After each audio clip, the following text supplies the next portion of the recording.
You fall into which portion of his life? Well, I first met him. I got associated with him when he was chief of constabulary. Okay. Yeah, he would normally come up to Baguio. I was teaching. I was with the core professors at the time. Okay. And he would play pelota with us, you know. I think he was the one that that really popularized the game. He loves to play pelota. Yeah, so... Fitness buff?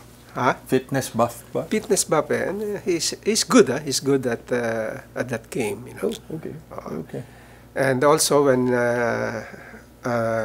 during the February Revolution, he was the chief of constabulary, and I was one of those officers that nalaman ko nandun siya. I joined him. No? Oh, okay. The following day, I was with him at the Department of Defense, and then we moved over to the Camp Crame. I was with them, him the whole time, watching him, observing him, doing whatever I can. Ask me, you call up your classmate who was in the other side, I call. Tactical officer ka sa... No, I was with the academic professors. I was with the academic group. Yeah, I was teaching. Yeah. Oh, so hindi pa ano? So that you met him then hindi pa during your cadet days? No, not during my cadet days. Okay. But I think he was already chief of constabulary even during my cadet days. 70. He was already. Yeah, and I graduated in 70, he was already chief of. In fact, as you know, he came first from the army. You know, he was with the army first, and then he was brought in by then President Marcos. From the army, he was moved to the constabulary. Reputation. What was he like? He inspires. You know, he inspires a lot of hanga. You know, you see him. Very much the epitome of a soldier, a parachutist, special forces, di ba? Parang lahat na nasa kanya, di ba?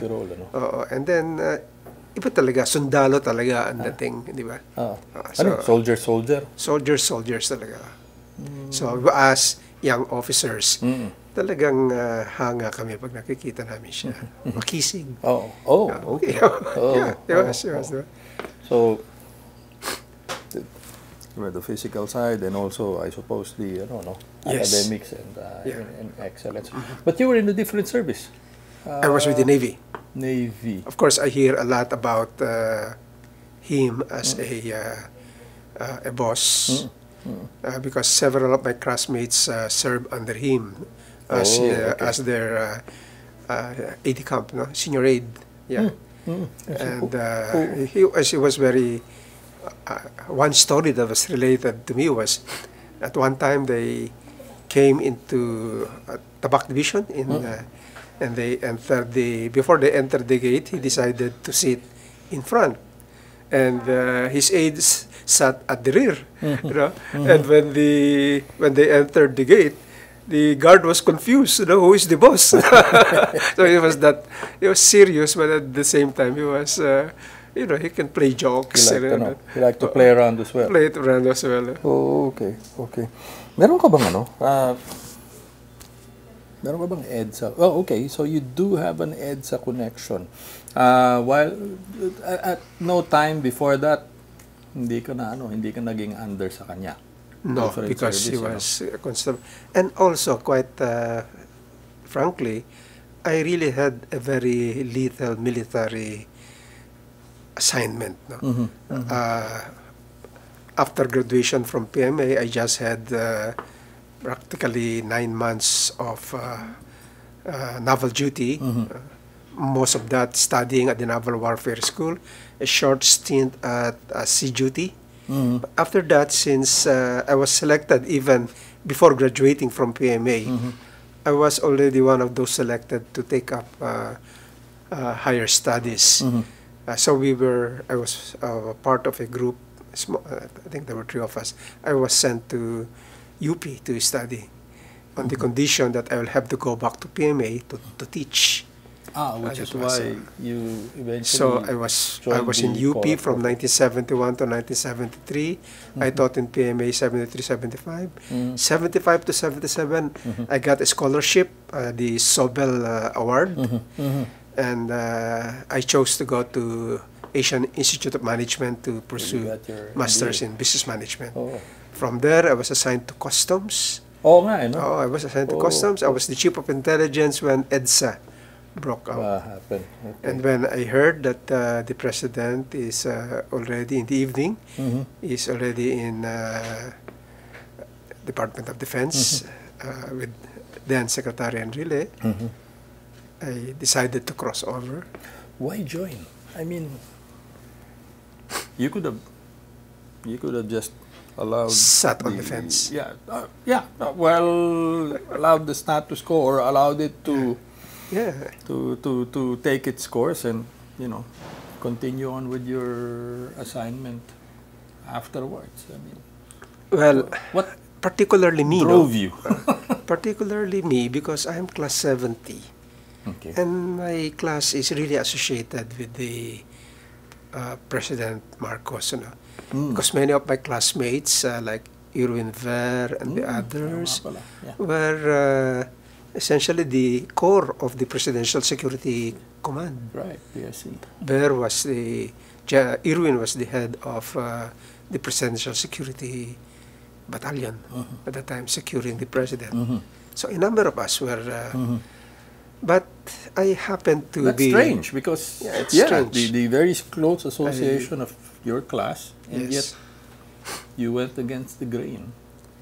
What Yeah. motivated you? What drove Well, you to? You see, I was in a position where I am able to observe things. Okay. I know that what's happening to the country, and I know that it could not be sustained. No? What was happening? At the time? Well, it was the height of the political protests in the wake of. Well, in Ninoy's my assassination, little no? corner of the world, I know how, how some groups can control things, right? To the expense of the majority. Okay. And There I were thought that abuses was and corruption, yes, those things. and from and of course, from where you were, you saw from this. our end, we were able to parry most of that. No? We were not afraid to say no, to displease, because I happened to be with a boss that was very solid as well, very upright, honorable. Then Customs Commissioner Ramon Farolan. Right. So both of us, and maybe I joined the other side also because I know that Commissioner Parolan was with General Ramos, particularly because he was one of those who were said to have signed a manifesto. There were a number of people who have signed a manifesto denying that they signed that manifesto of support to there was supposed to be after the Agraba commission, right? Yeah. There was a manifesto saying that these generals, these people are supporting General Ver, right? Okay. And my boss Farolan was among those who have allegedly signed it, and he denied that I did not sign it. My signature was fake. So he got into difficulty, and for a while I was being removed out of my job as at Customs. So when my boss joined in the evening of February 21, is it? 22nd. 22nd, yeah, naturally I had to follow. So, combination of things, maybe loyalty to my boss, who I knew was just doing the right thing, plus my own conviction. So there was no question in my mind. I had to. You think join. then General Ramos was doing the right thing? Of course. it was very difficult, particularly their relatives, to go against. They're related, right? It was very difficult to go against your own relatives for the higher good.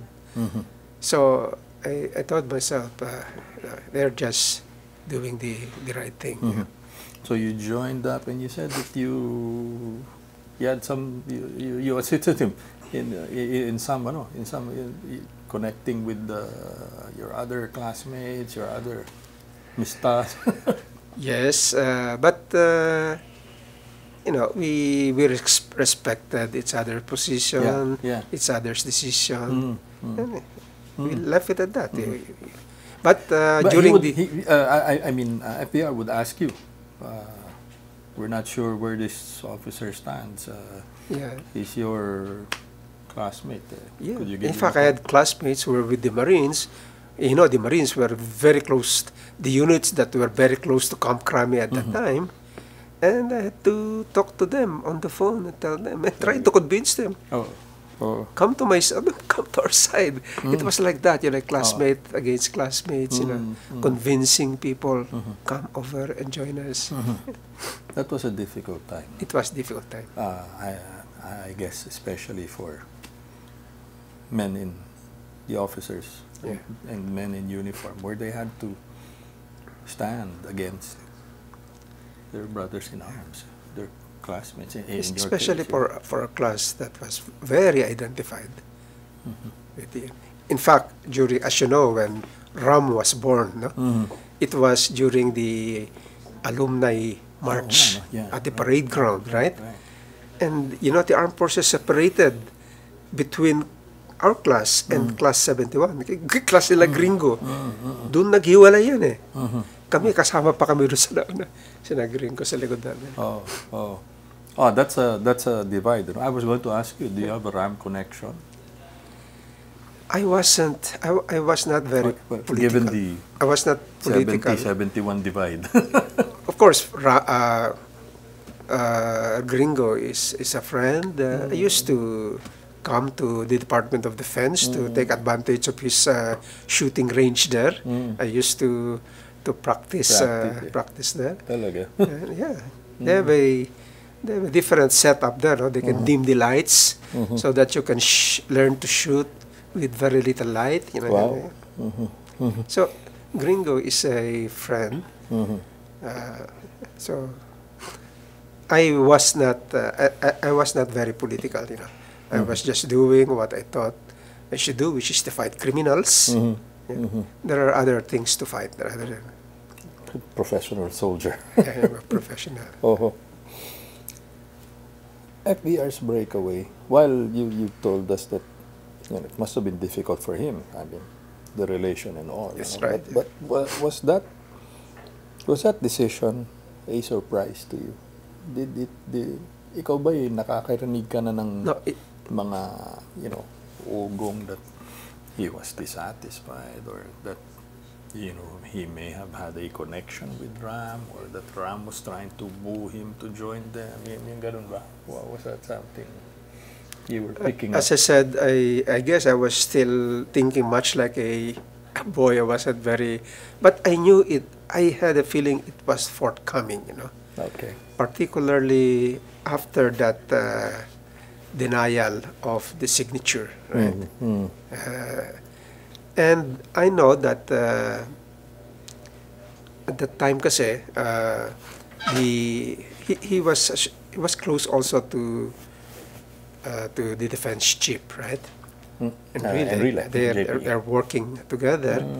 And at that time, you can see the officers, the people assigned to Secretary and really were already being pulled out. So we knew something was amiss, something was about to happen. And in my anti-smuggling operations, for example, I worked with the presidential security officers of the president, and we got to talk to each other. And they tell me that it's already a one-to-one guarding already among officers assigned to this group and officers assigned to this group, no? Talaga. Yeah. So maliwanag na may ano na talaga. May break na talaga. May divide. And the tone, wow, where am I going to put myself? No? Kasi bantayan na eh. Right. Oh, Right. officers to officers. Bantayan na.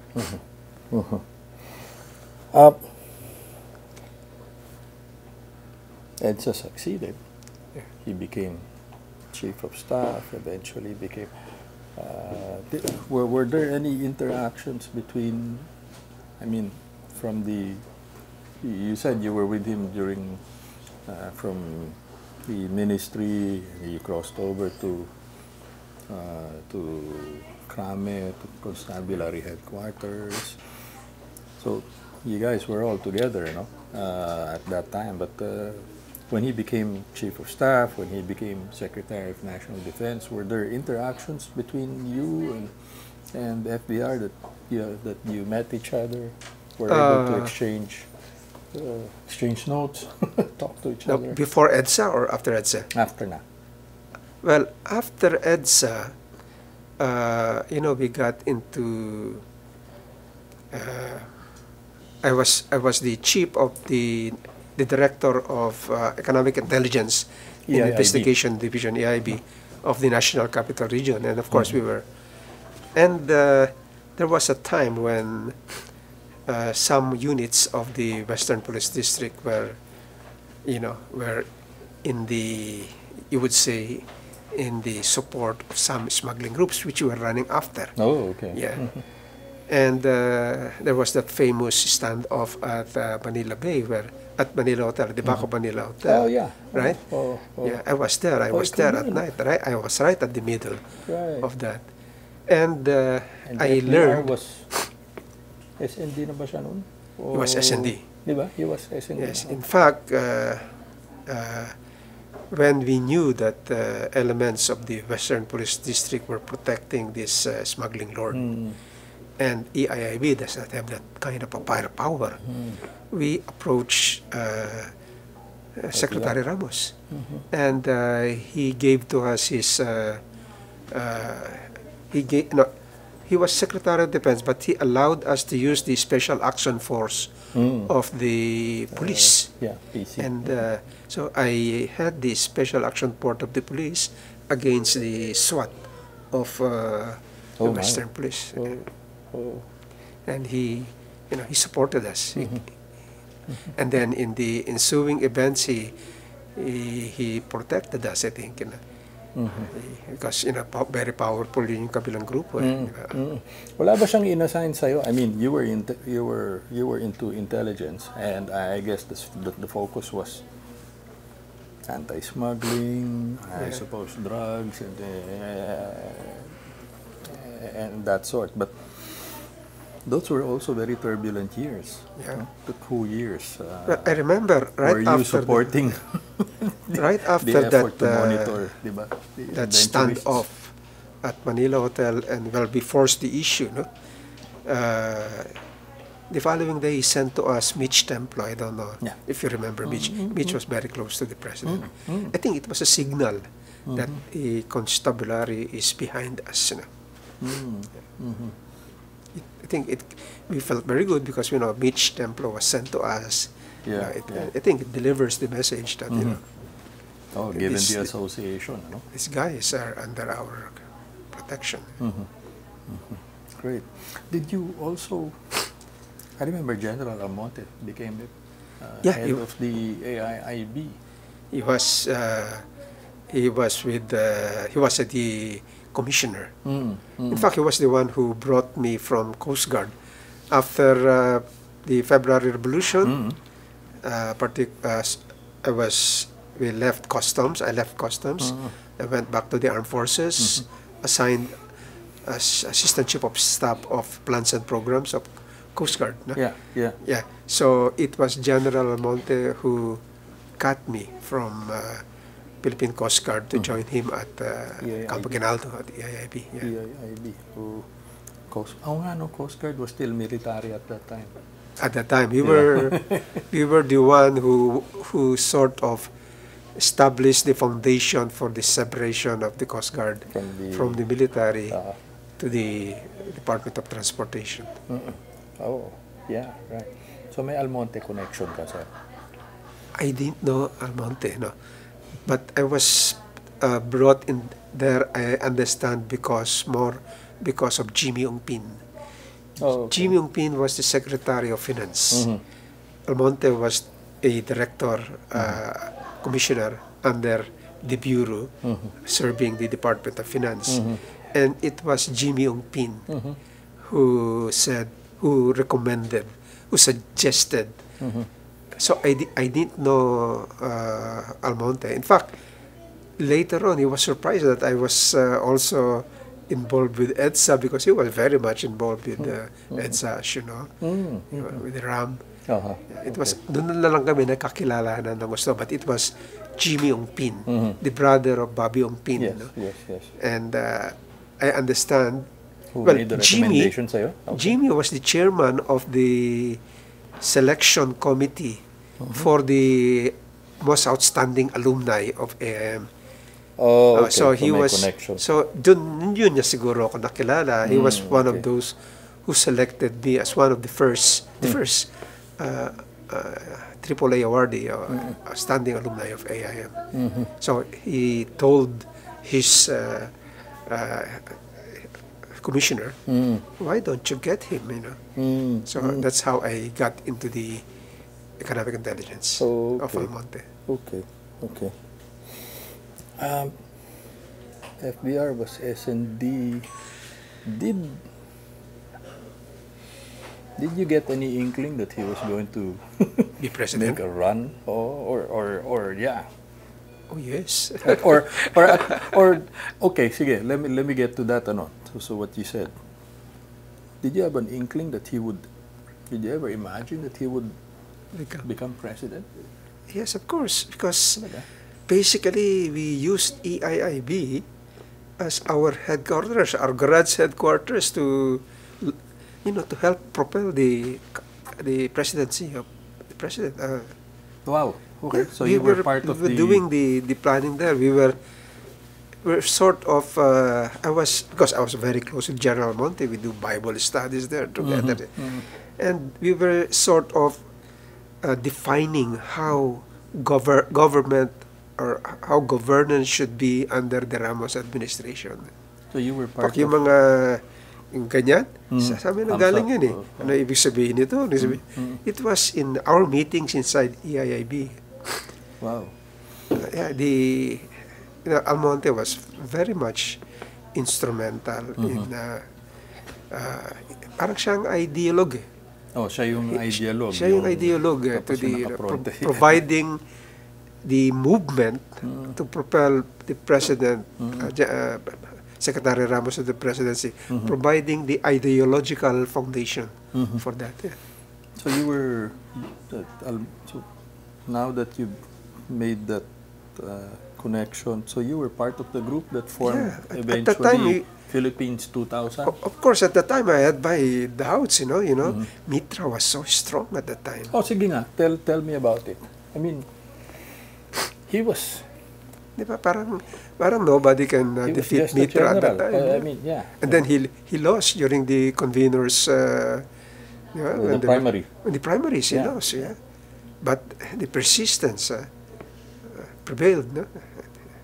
Were you there during the... I was there. I was with, primarily because I was with General Monte. Monte, yeah. And, you know, General Monte used to tell me, Iho, bahala ka na dito sa bureau natin, ano? Meron akong ibang ginagawa. Iba yung assignment. Yeah, I was going to ask you that, actually. And it's good that you raised it. So you divided the world between you two. I mean, you were left to hold the fort, run the shop. Run the shop. And General Monte was... there. Working to... But of course, even if I was the one running the bureau, practically, I had to help him also. Of course, in that more important things, because the thinking of General Monte is to really bring about change in the country. You have to capture the top seat of government. Wala mangyayari yung dito, dapat dun. And that's exactly what happened. You were part of the group, I guess, that would meet frequently with FVR. Meron. merong group of 40 noon, sila General Monte. These are group of young, accomplished people who were helping define how government will have to be run. And of course supporting the candidacy of the president. Tell me the composition. Was it all purely military or? No, these are mainly civilians. The group of 40? Yeah. Okay. Mainly civilians. Okay. Nandito sila, no? Nandun sila Justice Carpio. Yeah, Justice Carpio, sila Butch Valdez. Yeah. So, hindi pa man umuupo bilang Pangulo. Alam mo nang I really appreciate General Monte. What year was that? I mean, when you guys 1986 to 1992. Well, 87 when we start. 87 na nung talagang we started.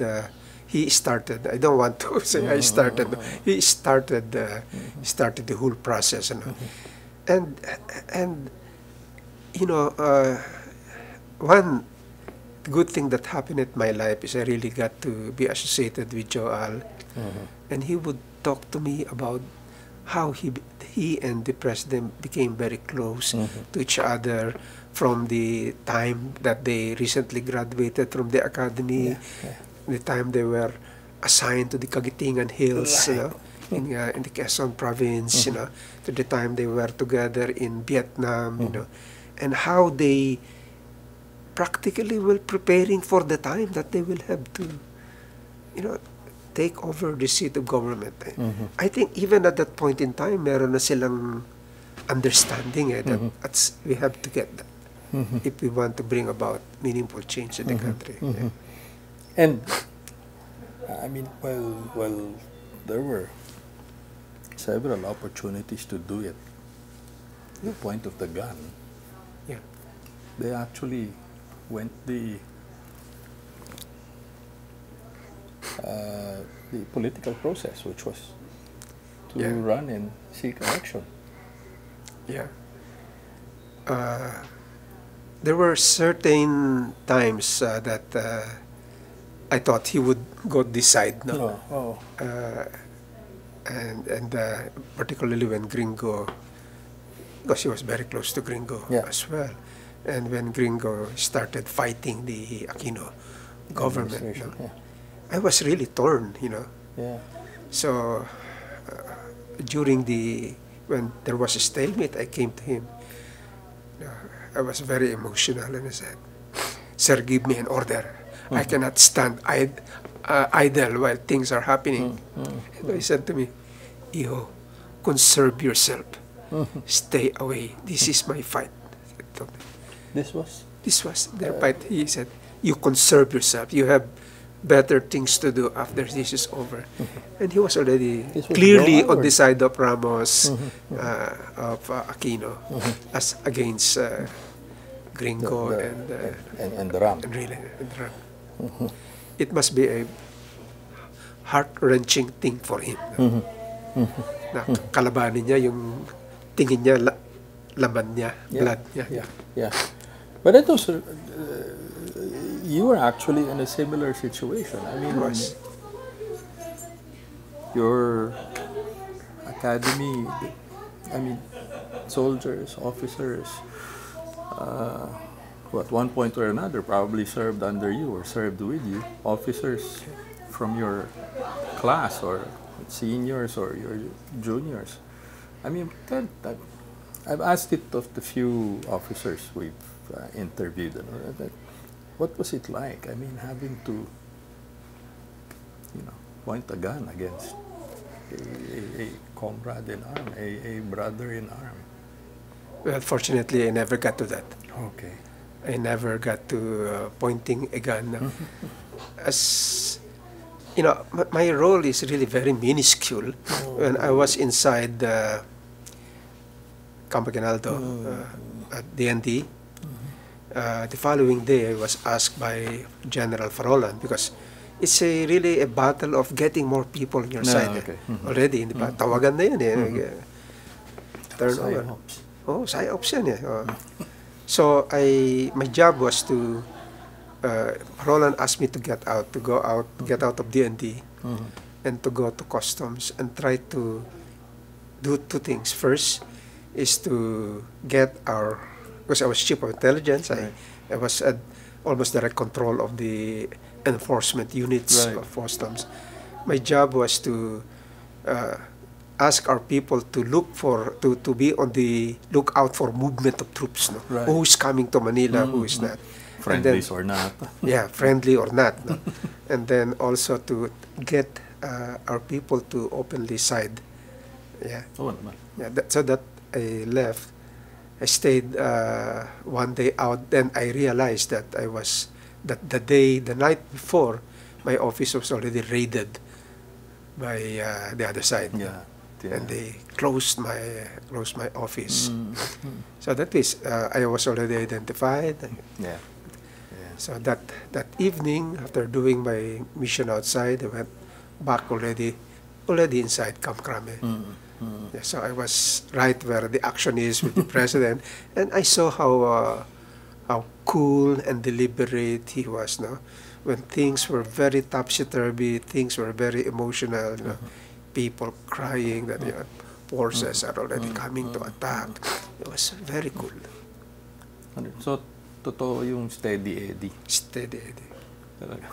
Come on, guys. Let's exercise. Let's take a walk. At the height of I can see the difference between Enrile and him. No? When Enrile moves around, doon sila gringo, nakapaligid sa kanya. Parang talagang surrounded. Si President Ramos was all alone, walking around with his cigar, as if nothing is happening. Very cool. But that also sends a different message, di ba? I mean, you walk around in flak vests and diba? And then you walk around, diba? The president was his bush jacket, the usual bush jacket. That probably inspired confidence. The troops. And one who could still master, I mean, all that strength and inner strength, inside. Spoke well of an officer. But of course, well, at that time, we were all prepared to. Sabagay. Dami, mga artillery pieces na nakapoint na sa Yeah. But let me get to that. I mean, so 87 kamo, naghahanda na for a presidential run. Yeah, that's my recall. In fact, so hindi bago sa'yo nung nag-anunsyo na siya ng formal. I mean, I'm in fact, low moral kami nung natalo siya sa primary or sa conveners conference ang tawag nila ron, di ba? Okay. Low moral kami nung natalo siya. I thought that was the end of it. And I was surprised that they were able to, to come back and win. Did you help out during the campaign or the... No, as I said, basically my job was to take care of the bureau while things are going on. Pero hindi ka nag-intelligence monitoring of the, diba? Of the I don't want to talk about that. Okay, so I'll take it as a yes. But I had to know what's happening on the other side. Yeah. As any good intelligence officer worth his salt should be. At the time, the number one competitor niya was Miriam, di ba? Miriam. So nag-ano na? Hindi na si Speaker Mitra? Hindi na. Si Miriam na yung And Miriam had so many generals with her as well. Di ba? So, we have to know what's happening on the other side. Miriam. Number 3 was Danding. Correct. What happened to Mitra? I cannot remember. He was front runner. Pinili siya ang pinili ultimately ni President Aquino was General Ramos. Yes. Yeah. Oh, that was crucial too. Yeah, that was. And you guys capitalized on that. Yeah. Oo nga, no? Because Mitra came in what? I don't know, 4th or 5th? Hindi na eh. Oh, Strong nung una. And very then, strong then nawala na eh. How did you guys manage to, I mean, no organized political Wala. party, no. You had to make your own. Diba? Right. No money to speak about. Yeah, that one. I mean, Well, how'd you do it? talaga namang Filipinos naman talaga, we like also action heroes eh, di ba? But by himself talagang very, very saleable naman si President, di ba? Okay. Compared to the others, naman talaga ano. But he was a bit colorless. Diba? I mean, nung nagsimula, monotone, not very colorful, but Yeah. he eventually re-engineered himself into the political animal that Yeah. he Correct, emerged after yeah. the. Did you see that I guess transition? I'm not really an analyst, but his role in EDSA, and how he played himself in EDSA, I think got the people's, Yun yung bumenta, no? yeah, So he won. the image that was left in the mind of people, andun. And it was capitalized on. It was capitalized upon. Where was Philippines 2000 the vision at that time? Nakaano na ba siya? Nakasalang na siya? Handa na siya? Oh, yeah. So pag nanalo ito na yung gagawin natin. Where was Because Philippines 2000? because of the preparation, I think, of the group of Joel, and out of confidence man and trust in Joel, practically, he asked his cabinet, you take. I mean, di ba? Hindi naman siya economist graduate, hindi naman siya, pero the people, the cabinet says, you take instruction from Joel. And Joel had already minds about opening up the economy, about removing the obstacle to free competition, dismantling monopolies, opening the banking system, opening the communications. And that's what happened. Oh, those were all key campaigns of FVR during his administration. And that's responsible for, you read history, economic history. The term of President Ramos is singled out as one of the best. We were being addressed as hindi naman tiger, but tiger cub, Yeah. The new tiger economy in Asia. And in my travels, because I worked with IMF for some time. I did work with Asian Development Lab. I get to meet, people in other countries, and they admire the president. They admire President Ramos. I mean, that was during his term, or was this post? When was this? I think I went after. They look at it. Yeah, because after. Yeah. And Ramos already became sort of a statesman. Senior statesman, advising already leaders in the region. Invited you speaking there. Yeah. I think that was even the time that he was able to impress people during the time that he was already after his presidency, and he was already moving from one country to another, sharing experiences. That was, I said that your president was very good. So how did you get drafted? Kung nanalo, di ba? Were you expecting, what were you expecting? That you'd go back to your little corner of the world, or? Well, I did not expect. I thought I would continue working with General Almonte. So But he became NSA. he became NSA. At that time, I think I was telling him, "Sir, why don't you take the position of Commissioner of Customs? I can help you there." Because alam ko yung trabahong yun eh. So siya yung, and to my surprise, he told me, "You be the one to go there." Ano nangyari sa akin? Okay. And since the president trusted, and he knows me a little also, I think because of the series of incidents where we had to fight. Yeah. It was very, in fact, I was the first bureau director to be appointed by the president. Yeah, I remember. And in fact, days before July 1, which was the assumption, nagmi-mini cabinet na kami sa Development Bank of the Philippines. At that time, si Bobby D. Ocampo was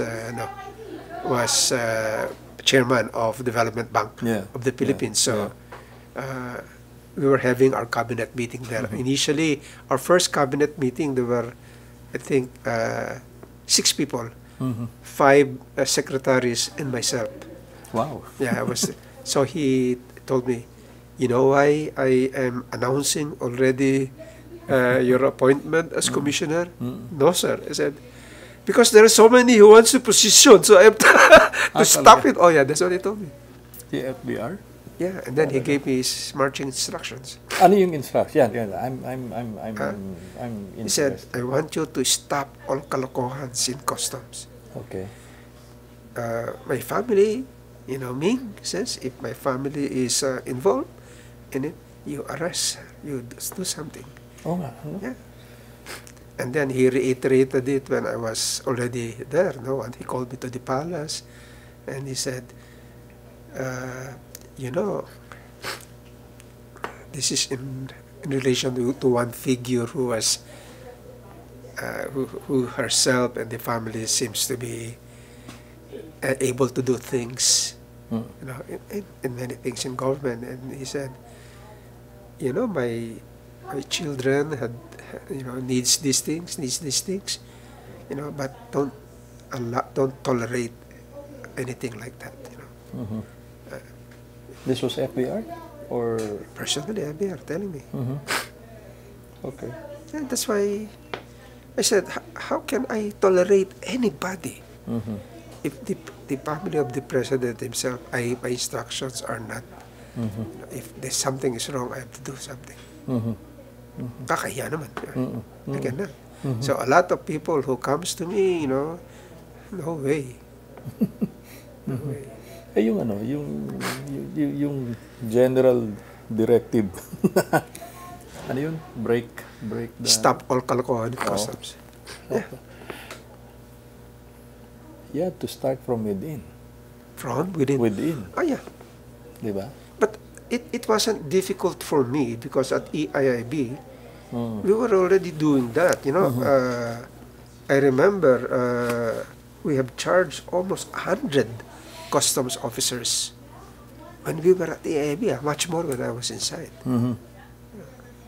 Yeah, I remember there were quite a lot of efforts to discredit you while you were there, but you hung on. Every day I was being relieved.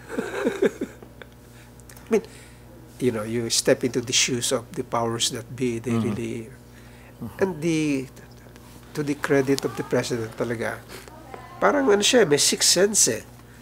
Siguro because he reads the newspaper, he knows what's happening. If he knows that I'm beleaguered, right, he would call me to the palace early morning. Mag-uusap lang kami. And so, kamusta ka? Ganun, what's happening? Sir, balita ko, marirelieve na ako. This group is working for my relief, blah, blah, blah. Sino? Sabihin ko yung mga pangalan. Ano sila? Sinaswerte? Sabi sa akin, no. When you talk to your president like that and he speaks this, give this kind of support, wala, pwede mong banggain maski sino. Yeah. How did that impress on you? I mean, you knew that he was behind you. He had your back. I mean, diba? Well, Commissioner, go ahead. Diba? one time, there was a lot of talk that I was going to be relieved. He was our guest of honor and speaking during Foundation Day, and he spoke to the people. You follow or you ship out. Grabe, no? Grabe. Yeah. Iba talaga. Oh, no.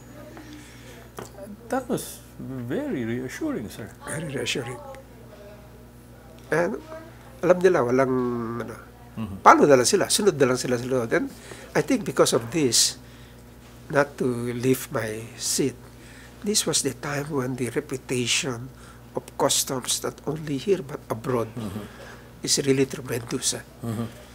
It was the only time in the history of the Bureau that heads of customs services, experts in customs will come to the Philippines.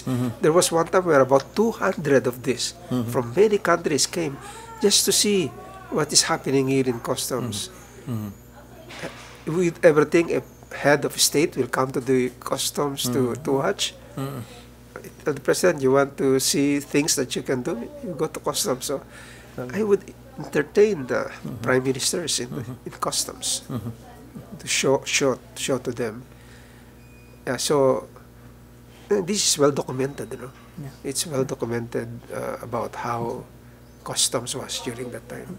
How did that make you? Before, we were practically among the top most corrupt. Nawala kami doon. Wala kami. How did that make you and the organization feel? I mean, The organization was proud of itself. really? Yeah. They had, for the first time, ang tingin ng publiko, hindi, I would not say magandang-maganda, pero hindi na ganun kasama. Tell me how you broke it up. I mean, those entrenched interests. I mean, I was, fixers, syndicates, yung mga broker, yung mga hauler. Diba? Yan yung mga sindikato dyan di ba, sir? Well, it was as if naman that I was being prepared to become Commissioner of Customs. Yung years of experience ko, di ba? Under General Paronan as Chief of Intelligence, under General Monte as Chief of the National Capital Region. I had in command of resources that I was able to continue using when I was the commissioner. I knew who were the heads of syndicates, what are the syndicated groups. And by technology, I'm able to be several steps ahead of them. Oh. And they knew it. They know. So they lied, lo. So technology. Like, how do you call it, the wares of intelligence. What are our tools? Surveillance and monitoring, I guess. Yeah. Can you recall a few of the more popular or controversial cases you handled that meron kang binasag na sindikato? It escapes my mind right now. All right. It escapes my mind. Nabanggit mo na yung catchwords were global competitiveness, di ba? So many cartels had to be broken. You said banking, The banking, said, telecoms, transportation. Transportation. Diba? And then liberalization. I mean, you can't have that. But from your side of the forest, how did you implement those guideposts?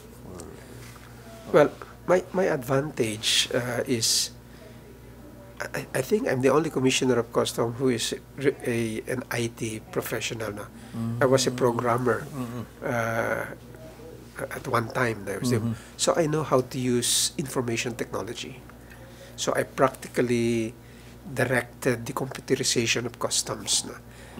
We made sure that we are able to facilitate trade, bring down to the reasonable level the cost of doing business, so that we will be viewed as a place for investment.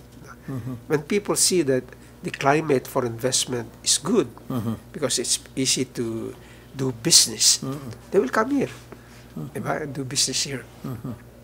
But at the same time, I was able to direct my meager resources for enforcement, particularly intelligence, on the people, o the criminal elements talaga.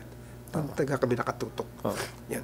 So, balancing act is how to create a environment where it's easy, and customs is one of the impediments. If customs is not To business, it does not behave. Yeah.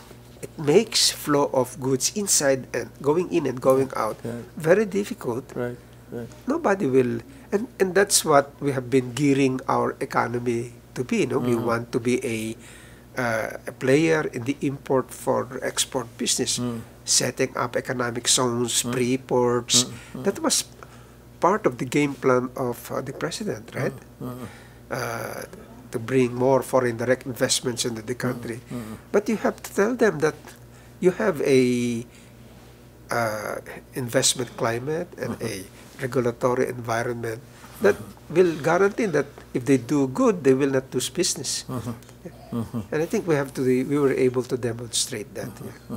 And fairly easy business process, na hindi mahirap, business process re-engineering, as much as possible, very little paper, very little paper for work, no manual intervention. Right. Yeah. You did diba? One-stop processing. One-stop processing. Tapos yung green, yellow lane. Green, yellow lane. We are the first to introduce that. Yeah. So first ba in ASEAN? Or was it? I'm not sure the reason. That's the reason why I'm asking. It was already something that is being the World Customs Organization is trying to sell. You have to, but I think I was one of the first to boldly do that. Not just in the ports, but also in the airports. Yeah. Tapos lesser signatures, Yeah, because I knew that hindi naman pwede talaga yung babantayan mo lahat. Impossible. You make yourself even more, how do you call it? You make it harder on yourself if you try to attend to everything. If you follow what's called a one-size-fits-all approach. We were able to profile shipments using technology to profile, so that we can consign relatively riskless transactions to fast lanes, and leaving a small percentage that can be managed by your resources, right? Only to a few, so that you can do an exhaustive checking of those things. Those are really common sense, processes. But ang tingin ko, some people are reluctant to use these processes, fearing that it will be abused, it will be taken advantage of.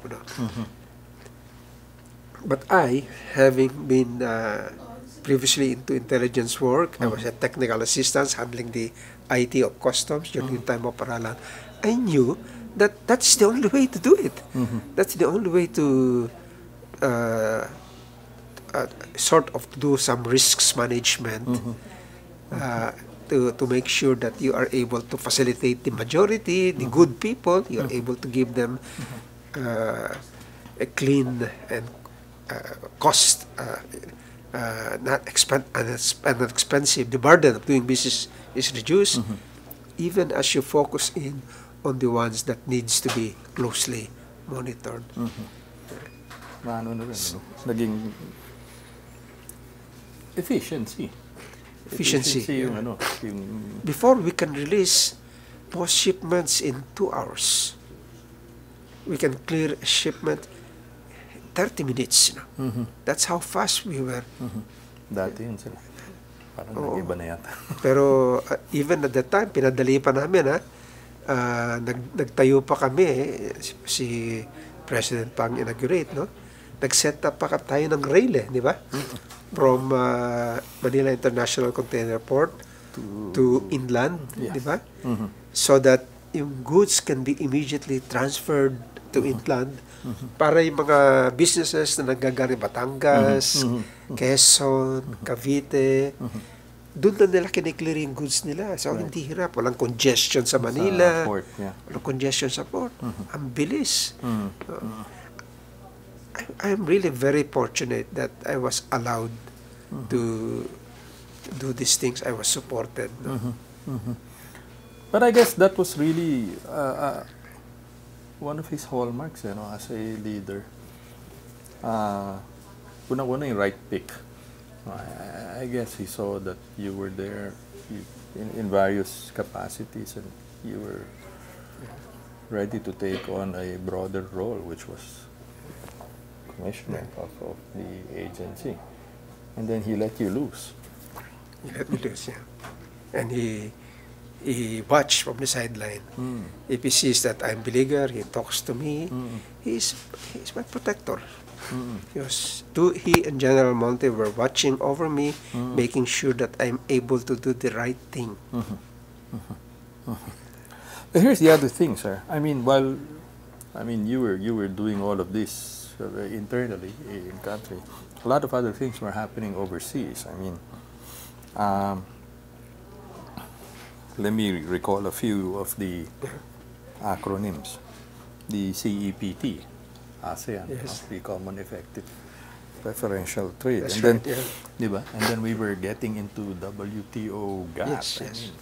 All of that was, we had no choice, but to get into the mainstream of that was another bold decision, I think. Although it was something that was when we shifted to the GATT valuation code. Okay. Before that, one of the reasons why customs was inefficient, because the valuation system in use at that time, initially the home consumption value, then it was moved to export valuation, were very difficult to administer. And the world was already moving towards what they call the GATT valuation code, or the WTO valuation code, which is transaction value. So of course, it was credit should be given to the Congress, but it was because of the executive that let's do this, and it was passed on by the Congress. Although I remember we exercised certain reservations, so that our migration to the GATT valuation system will be a little bit smooth. But the spade work was done during President Ramos' time. He really made sure that we are trade competitive.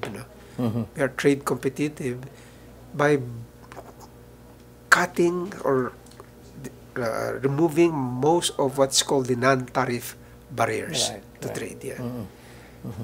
The easier to trade, then the better for business. We are an archipelago. We cannot live on our own. We cannot produce anything. And the way to be important in the world is to show that you are a good supplier of things in the world. And at the same time, provide employment for the people here. Well, let me mention a few other acronyms. RVAT and EVAT. Yan na yung valuation ng goods and all, di ba? Of course, it was 1988 when we shifted at the time, it was Cory, President Cory, when we implemented the VAT. But it was implemented initially on a small set of goods. And it was, I believe, during President Ramos that was expanded. So to the VAT. The advantage of VAT, rather than at that time we were using sales tax plus compensating tax, very difficult to administer, and there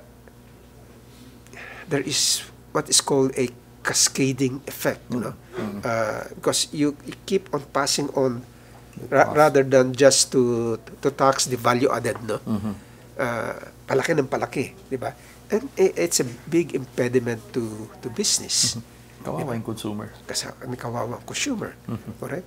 So we shifted. No? It was initially shifted in 1988 to the VAT Valuation Code, but it was started small, but then it expanded practically. Nawala na yung mga butas-butas. Yeah. Yeah.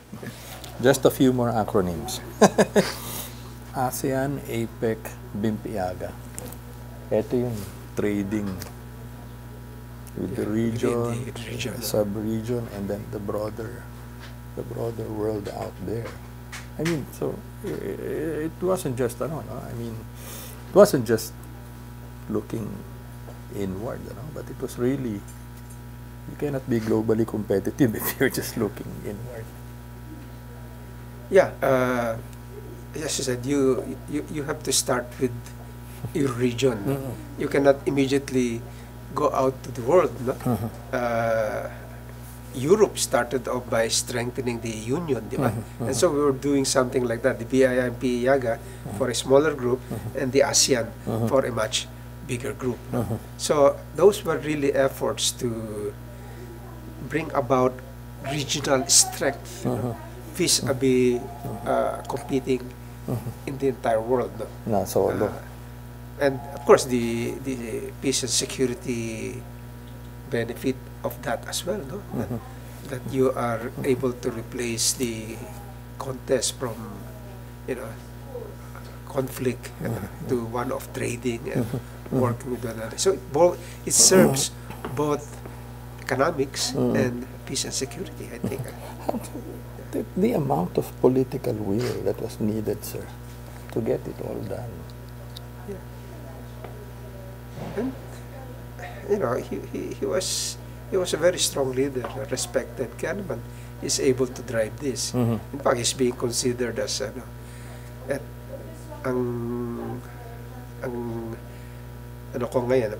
parang hindi na sustain di ba? The BIMP-IAGA, for example, parang hindi naman na-sustain For a while, in fact, inuna naming inayos yung Davao noon, inaayos namin yung Davao. Kasi sabi namin, yun ang magiging center Yun ang ating point of contact with the rest of BIMP-IAGA. Kaya modernize namin yung customs office doon. That would have been the gateway. That would have been the gateway. I remember. Okay.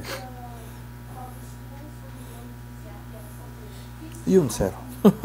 Yung challenge posed by, illegal drugs, and medicines that were being, misdeclaration, undervaluation. I mean, paano mo? I mean, to this day, it was, but during your watch, I mean, how did you address those issues? Shabu wasn't a big thing during our time. And drugs was not really a big thing during the time. In fact, the Philippines was known to be a transshipment point.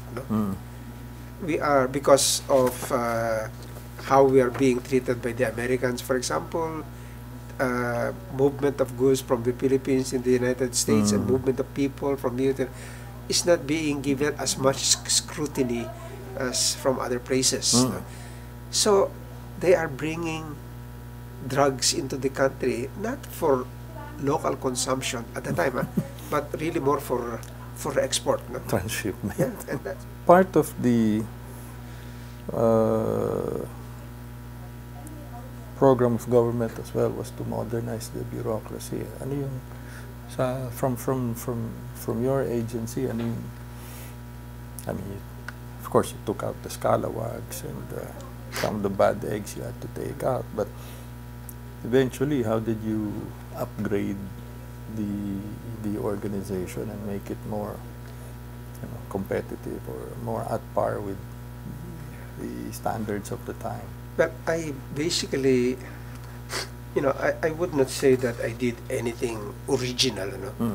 These were concepts that were already also being implemented in many other parts of the world, no? But I had a program at that time, and my acronym from it is SPACE program. S-P-A-C-E. Okay. And basically, it's an acronym for S, meaning selectivity, meaning this is what I was referring to earlier, that you have to be selective in the ones that you will subject to intensive scrutiny and surveillance, you know, and allowing most of it to just whisk through the ports, you know, because it's important that the cost of doing business is brought down to the lowest level so that you can compete. You can reduce the prices of goods to the consumer. At the same time, you're able to compete in the world. No? So selectivity. P is what is called post-audit. Okay. Post-audit. They work together. The idea was the port was the most inefficient doing your interventions, doing customs work at the ports is the most inefficient and the most costly way of doing things. No? The prescription is you should do customs work pre-borders. In other words, nandun pa outside the country, nagtatrabaho ka na, di ba? And then, or post-border. Pag nakalabas na, through audits, you know? So, yun ang, so we implemented the regulation that all shipments are coming to the country. If it comes from the nearby ports of Hong Kong, Singapore, and Taiwan, you have to have complete information already to the customs authorities 18 hours before. For the rest of the region, 36 hours before. And then for the rest of the world, 72 hours before. That gives us sufficient time to screen already everything that's coming in to the country.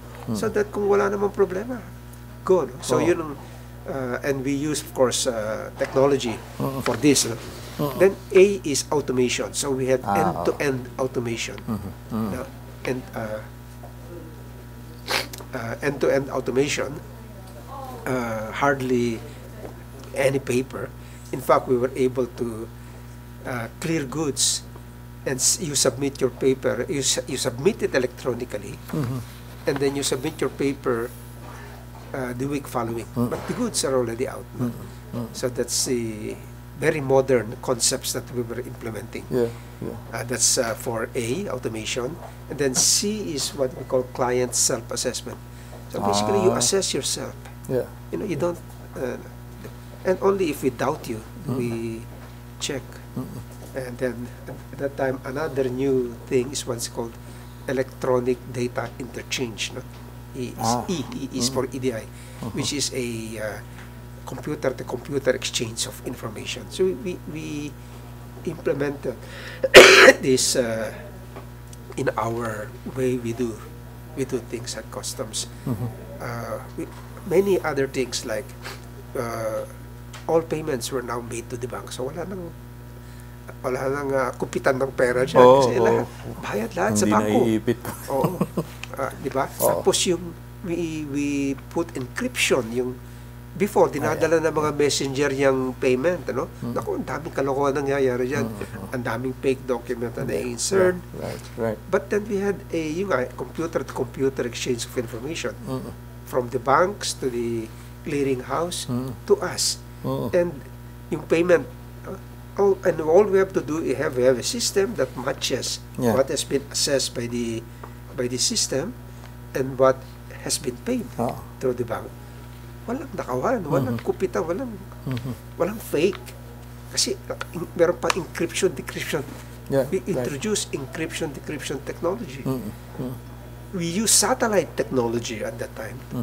We were probably the first government agencies that use satellite technology to track the movements of containers as they move inland. No?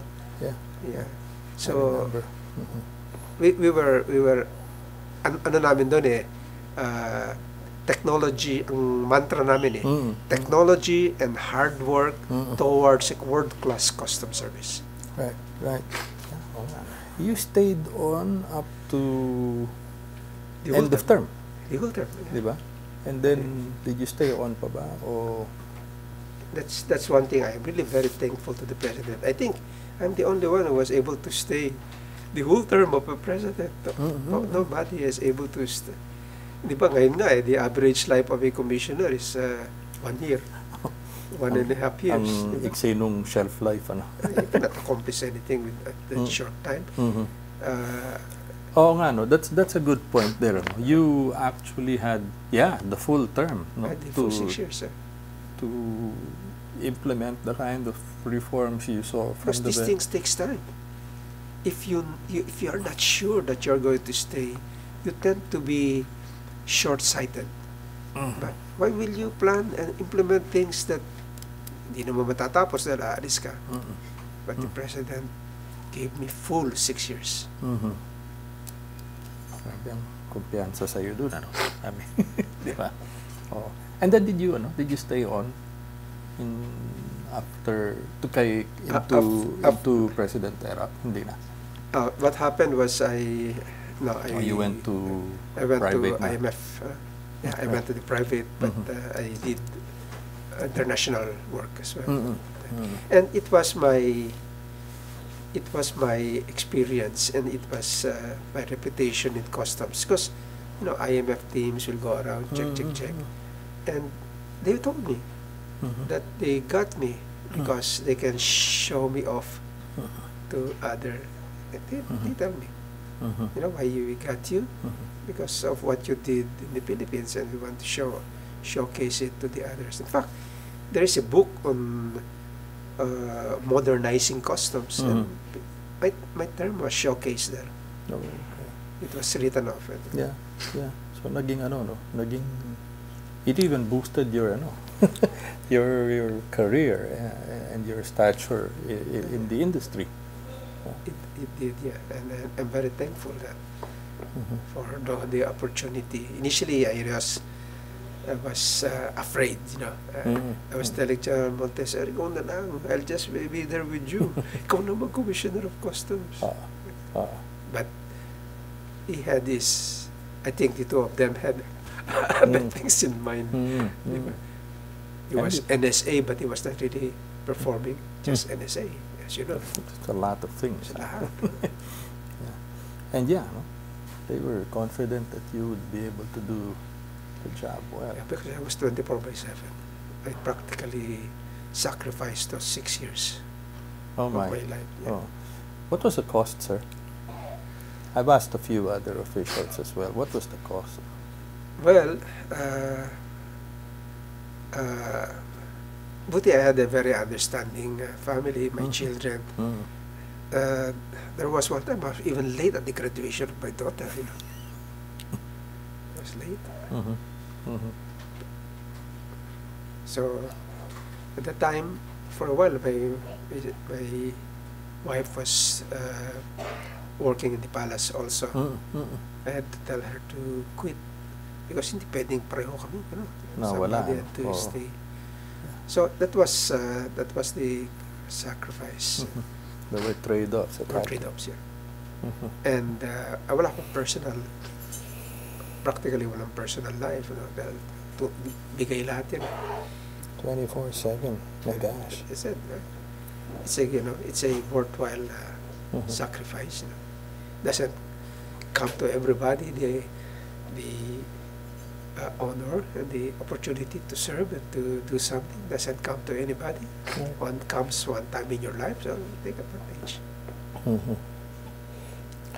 You still meet up with FVR these days? I mean, how did you keep the the connection going? The last time was when he was the main guest of the Kagitingan, and there was this march from Kagitingan class, or it's part of the araw ng Kagitingan. The celebrations leading to the April 9, diba?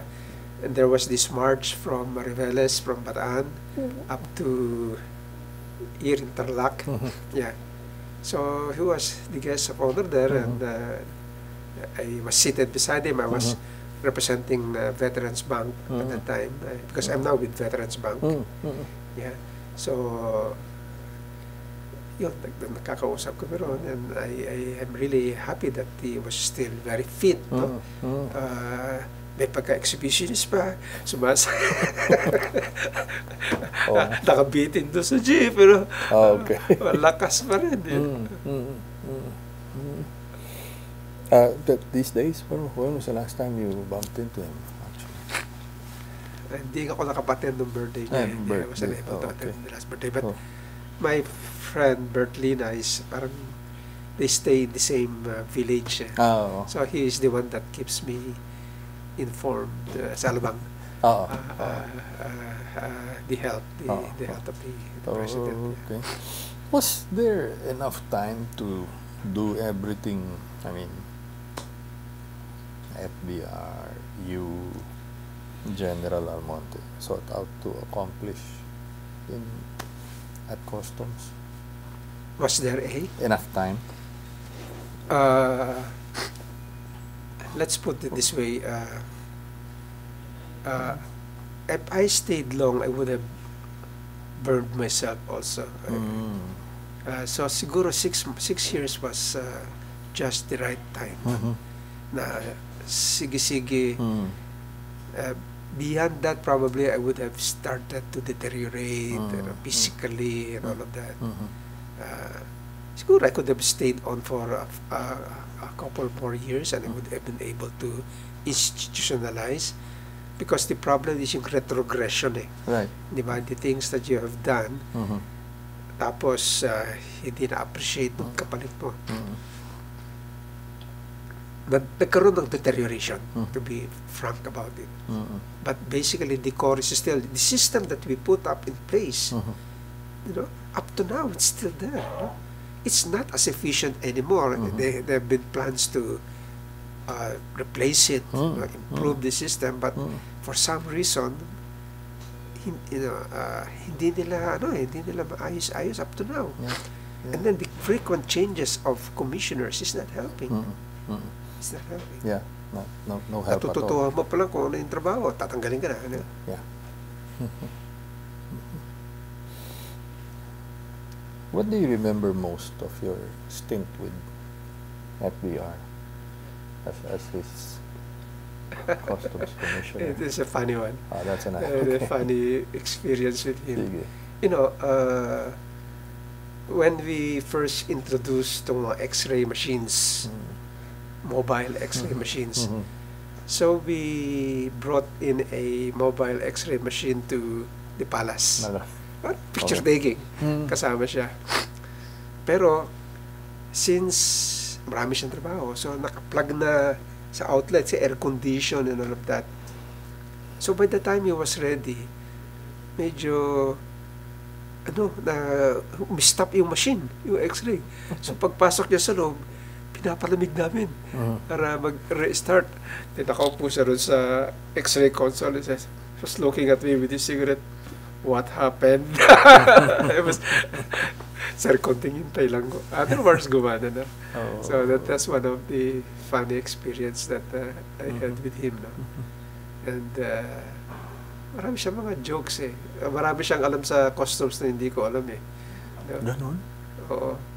Ikaw yung taga dun sa BIR, for example. When I was in tinatanong niya ako about BIR I remember niya, Willy, alam ba ano ibig sabihin ng BIR? Bureau of Internal Revenue, sir. No. Bigay, ikaw, regalo. Ganon pa rin, ano? Ibig sabihin, bigay, ikaw, regalo.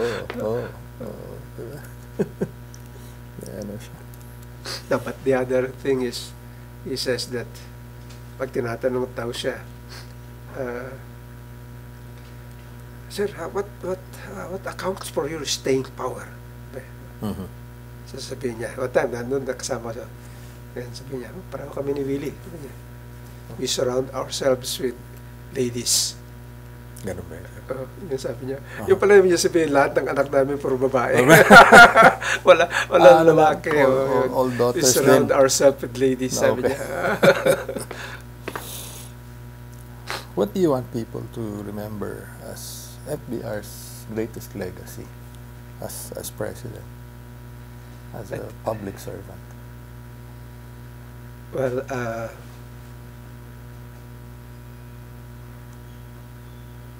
I think I want him to remain. I want his image as the one who really brought down the dictatorship, which was not at that time already. Initially, let's face it. Initially, the dictatorship was doing something good, but then at a certain point in time, when the president was no longer in control, right? And it was a free for all. It has to be ended. So he was the one that, despite the fact that their relatives, he had to do what has to be done, so that the country can move again. And I want him also to be remembered as a person who walang pansarili. Diba? Parang nakikita kong kaligayahan lang niya, tumakbo, mag-swimming. Diba? Tapos kakain lang ng 2 itlog. Yun lang. Ay, pag tinatawag niya kami sa Malacanang noon, nahihiya ko. May papakainin niya kami, Chinese. Pero siya, sandwich na simple. Sabi ko, ayoko na mag-presidente kung ganito ang buhay. Bawat isang kagat, isang tawag sa telepono, napakasipag. Sabi ko, kung ganito ang buhay ng presidente, ayoko na mag-presidente. Ahirap. But he sacrificed, I think. Very sacrificing eh. Kung hindi ka namang sacrificing, hindi ka dapat leader. Wala akong nakitang luxury yung mama. Very frugal, very Spartan. Very Spartan. Maraming salamat.